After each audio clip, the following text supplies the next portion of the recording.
As we know, it was approximately 6 o'clock last evening. There was a fire and explosion reported at JJ's Restaurant at 48th and Bellevue last evening.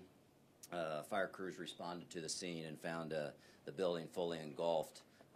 By the time it was over, we had transported 9 victims to area hospitals, and another 6 or 7 self-reported to hospitals, either in personal vehicles or on foot. At one time in the evening, it was reported that there were 2 missing victims. One of those victims was later located at a hospital and confirmed to be one of the missing victims. At this time, we're still searching for one victim, and that employee is a female employee of JJ's Restaurant. We have crews on the scene now, and we'll begin that search soon after daybreak. At the time of the explosion, there were reports that utilities were on the scene, and the fire was brought under control within about 50 minutes from the time that we got the original alarm.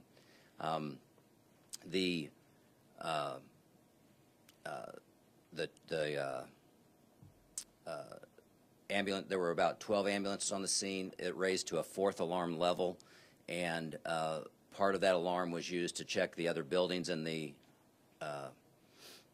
immediate area. Those buildings were cleared at 8 o'clock in the evening, and so we know that we're no longer in any danger of any further gas explosions. As to the investigation, KCFD, Kansas City PD, Bomb and Arson Unit, and ATF are on the scene, and will conduct a thorough investigation to find out what caused the explosion. And if the mayor has any comments, or if you have any questions, I'd be happy to answer those questions.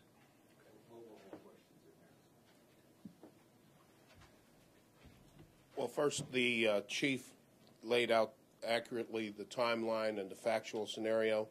Our main concern right now is the fact that we still have a missing individual whose family is very much in anguish about that. We need to resolve that problem, and the chief will have the search and rescue team and dogs and heavy equipment out there going through the rubble to see if that might be the location.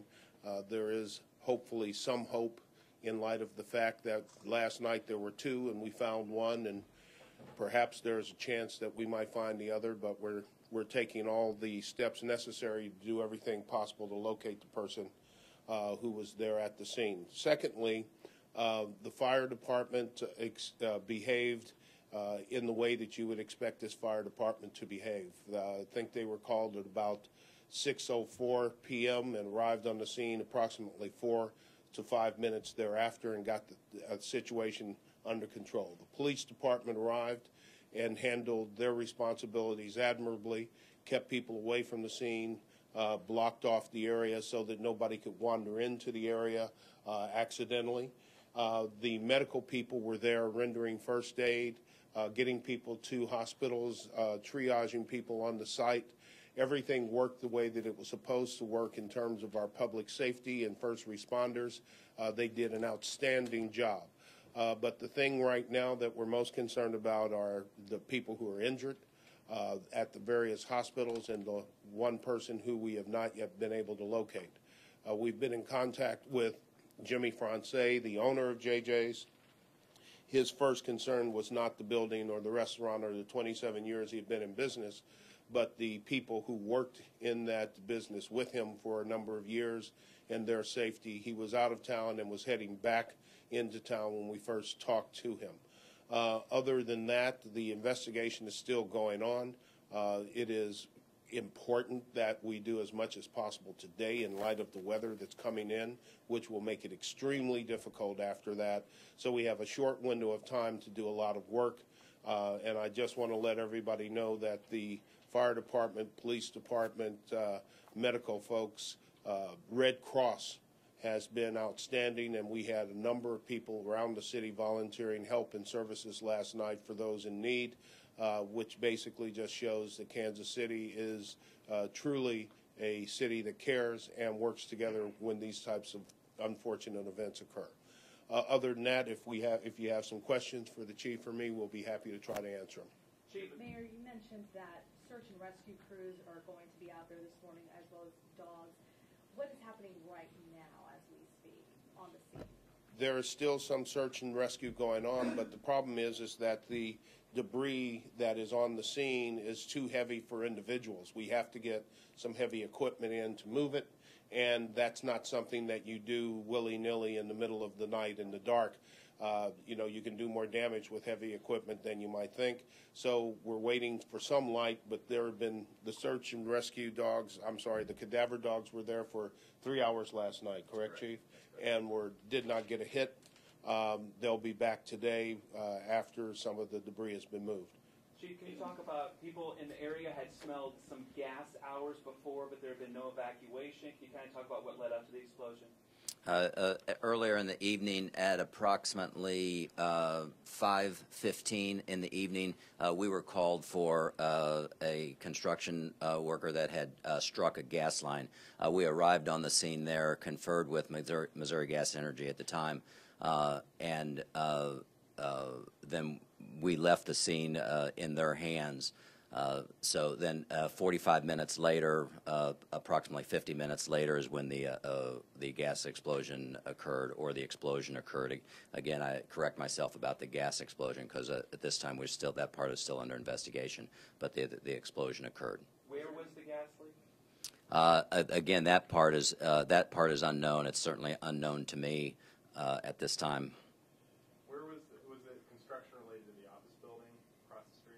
I don't believe so, but again, all of the investigation part of it, that's what will happen at daybreak. Once we are able to confirm that there is or isn't a victim inside the building, then that part of the investigation will occur. Is there an estimate on cost of damages? Way too early to be thinking about the cost of damages. You can't make those types of estimates when there's a fire in the middle of the night and it's dark. The damage appears to be extensive well, JJ's is gone, and there appears to be some rather extensive damage to at least the outside structures of adjacent buildings. One thing I wanted to mention real quick is that we have been in contact with that person's family who is still missing, and our sympathy goes out to them. We know that this is a difficult time for them to wait through this process, and while we do have people on the scene right now, we know that we've done what we can there to search the immediate area with the cadaver dogs at that time. So we are needing to bring in some heavy equipment, like the mayor said, be able to bring those dogs in again, continue that search, and until we can clear that scene, then that investigation will occur. Is there any more information about that individual, what she did at the restaurant, or where she was at the time? I'm not going to divulge anything else about that individual, just because while some family members have been contacted, there may be others who aren't aware. How about Chief, along those same lines, that female employee from JJ's that's missing, has it been reported from anyone else that did make it out? Was she seen at any point before that explosion? We do have some reports of that, but again, none of them have been confirmed. And to Lynn's question, she asked about the types of injuries, and those reports have been for people with head injuries. We have had the types of injuries that we have seen. There are burns that we're dealing with, that the hospitals are dealing with, 2 concussions, head injuries, and certainly abrasions from flying glass. And because so many people did smell gas and kind of question how the time had passed, from when they started to smell it, say around 1:30 to when the explosion occurred, what could more have been done? Should more serious evacuations taken place? That timeline is the first I've heard of it, so I would hate to speculate on anything like that. That's way earlier than I had ever heard of it. The first that we actually heard of it was at 5. I'm not looking at my notes, but I think 5:17 or in the evening. So. And with the types of injuries or the folks that were injured, were most employees or some passersby, or do you really know? We don't know exactly. We have a list of those workers at JJ's, and certainly the utility companies also suffered some injuries as well. And so I'm not going to release any of that information at this time. Do we have any updates on the number of people who have been released as of right now and those who are still in the hospital? I can give you reports up to 1 o'clock this morning where we had people at the hospitals, and so we there were still 9 people. I'm sorry, there were 14 people that were at area hospitals, and at this point, that information then will be released by the hospital and those particular families. We know that we transported 9 from the scene, and then an additional 5 others reported to the hospitals themselves, either in personal vehicles or on foot to St. Luke's. Chief, what's the evacuation policy in regards to gas leaks just in general, and maybe how could that have been applied to this situation? Well, the policy, there's not necessarily a policy there. We would go and investigate the scene and find out what is there. Utilities on the scene there let us know that they had this situation under control. So the policies were followed here. This isn't a situation in which we're looking back to find out whether policies were or were not followed. But this is one of those situations where we're concerned about the missing person that we know is still possibly in that building, and that's where our focus is at this time. Are there nearby businesses that are either unable to open and do business today or asked not to because of the situation? And what about residences that are nearby as well? Well, you know, obviously there's going to be some collateral damage, but as far as businesses that aren't open, clearly some of the businesses on the southwest corner of the intersection where JJ's is were suffered some damage in terms of broken glass and things of that nature. There were residences and apartments that suffered broken glass and perhaps small fires. So there will be scattered damage throughout the immediate vicinity of the incident. How many of those businesses were able to actually open or not, we can't say. Obviously, it wasn't a conversation that we had at 3 o'clock this morning with these folks. They were much more interested in trying to make sure that their building was weatherproof. Whether they're able to open will be a decision that they make, and we just don't have that information yet. Is the spa total loss as well? I'm sorry? Is the spa that's nearby, is that a total loss? I have no idea. You know, again, we're not focused on property damage right now.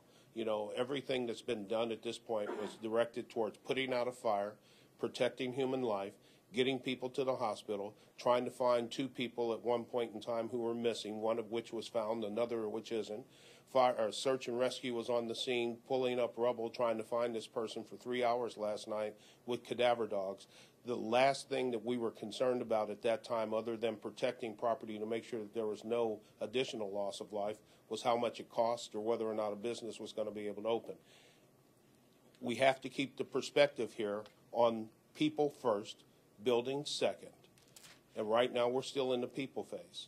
We'll get to the buildings. And you expect to have the heavy equipment coming in as soon as daybreak? Yes, probably even before that, and getting them on scene. That's correct. Just before daybreak, but we expect that everybody will be assembled by 7:30, and we'll start shortly after that. And then we have announcements if you... We have planned to have regular announcements every 4 hours from this location. So you'll bring in that heavy equipment. What kind of big items are we talking about that you'll have to move out of the way? I mean, what kind of rubble is so big that it can't be lifted? Well, the scene now, the JJ's restaurant is totally gone at this time, and it's all on the ground. And so there's 3 to 4 foot of rubble over the floor level where any patrons may have been, any patrons or workers may have been. So, and this is going to be a kind of a long, arduous task to be able to sift through that rubble carefully so that we don't do any additional damage, and that we respect what remains we may find in there. So there's going to be that process, but then we're also up against the weather, and we know we've got a major storm coming in this evening. So we're going to work diligently to try to get in underneath that weather pattern that's supposed to arrive in the early morning hours of tomorrow. The facade, or at least part of the facade of the building to the immediate north of JJ's also came down. So there is a lot of bricks, mortar. The entire tile roof of JJ's is on the ground. Everything that was up is now down, and it's simply too heavy to be moved by humans with hand tools. So you can imagine if you have a commercial building, two commercial buildings, one that's totally destroyed and on the ground, and then parts of the wall of another, what type of material is on the ground and how deep it is. Yes? Can you tell us more about the person that was found, that one person that was considered one of the two missing people? Was that a utility worker or someone that was inside the restaurant? We know that it was someone inside the restaurant who was ultimately found at St. Luke's about midnight. Beyond that, we're not releasing any information about individuals that could possibly identify them. We simply do not have that ability at this point. And just to make it clear, if you can just say for us the exact number of people that were hurt, and again, that one missing woman, we know that, but total number of people that were hurt last night. That's kind of a moving target, but we know that that KCFD transported 9, and then another 5 reported onto the scene. There were 2 others that I don't know that I would include in that. They arrived at Overland Park Regional, and so the best number that we have is the number of 9 that we transported, and then an additional 5 made their way to the hospitals themselves. And Chief, were any firefighters injured, and how difficult is it to fight a fire when it's that size, that large? There were it's the being able to bring that size fire under control as rapidly as it was done, and dealing with a gas leak is. It does take the training, because what we had to do is we had to extinguish the fire that you saw on the news that was flames shooting up to 100 feet in the air. At the same time, we had to make sure that we did not extinguish the gas so that we would increase danger in the area for other gas leaks. There were some minor injuries of slips and falls on the ice from firefighters and other workers as well. But those are minor concern, compared to what we're dealing with. Again, back to the sifting through this rubble, this is exactly what our rescue folks are trained to do. And they did that for 3 hours last night. It's not necessary. It is true that the equipment is needed to move that heavy debris off of that top layer of the roof and the ceiling off of the layer of the floor level. This is what they're trained to do. They have experience doing this, and so that's our next task, and it will begin very shortly. Put in 2 more questions. Anything else? What was the situation, just to be clear, at the restaurant just preceding the explosion? My understanding is that customers are generally being told not to enter, and is it true that they were not really doing business and they were investigating a gas leak? I don't have any of that information, but and again, that is part of the investigation. I know that in speaking with Alcohol, Tobacco, and Firearms, KCPD, and KCFD, that will be included in their investigation. But at this time, we don't know the answer to that. Anything else? How long before we start getting some answers? Do you think later today? I hope so. We know that we're under a time crunch. We will be able to come back here and report in 4 hours. We'll do that at 10:30. James, is that? We'll do that at 10:30 today, and hopefully we'll have some more information. The investigation won't be close to wrapped up at that time, but hopefully we'll have additional information for you. Sorry, one quick question. The roads, the streets in that area are blocked right now. Any idea when some of those streets will open up again? No. Well, no, it's not going to be days, but it's going to be at least today, and depending on what the investigation leads to and what equipment is necessary, perhaps longer. But remember, in the course of putting out a fire like that, a lot of water was used, and the temperatures have been below freezing. So the city manager had salt trucks out last night salting the area. But we're going to keep the roads around the immediate area closed off so that we don't have any interference whatsoever with the investigation or with the rescue efforts. Okay. Thank you very much.